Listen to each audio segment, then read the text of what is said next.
Hello మిత్రులారా, welcome to portal channel. ఈరోజు మనం మాట్లాడుకోబోయే మూవీ వచ్చేసరికి అమెజాన్ ప్రైమ్లో లేటెస్ట్గా రిలీజ్ అయిన మ్యూజిక్ షాప్ మూర్తి.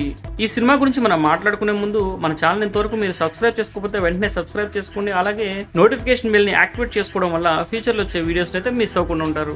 ఇంకా మ్యూజిక్ షాప్ మూర్తి గురించి చెప్పాలంటే, మూర్తి అనే ఒక 52 ఏళ్ల పెద్ద అయిన ఒక మ్యూజిక్ షాప్ని అయితే నడుపుతుంటాడు. ఆయన జీవితంలో ఆయన అనుకున్న గోల్ని సాధించే ఒకే ఒక ఛాన్స్ ఆయనకి 52 సంవత్సరాల తర్వాత అయితే దొరుకుద్ది.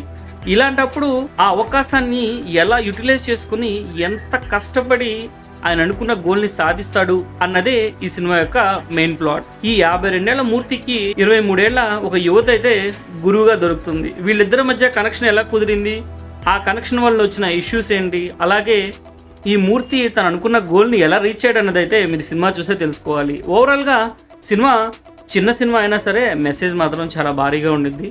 అది ఎవరు ఎంత అర్థం చేసుకుంటే అంత బాగా అర్థం అవుతుంది అనమాట. మనకు నచ్చిన పనిని మనం చేస్తున్నంత కాలం కూడా ఎంత ఆనందంగా ఉంటాం.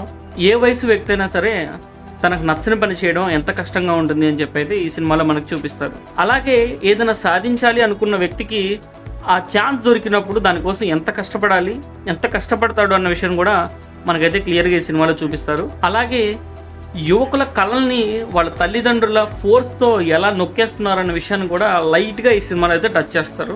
ఈ 2 పాయింట్స్ అయితే నాకు ఈ సినిమాలో బాగా నచ్చాయి.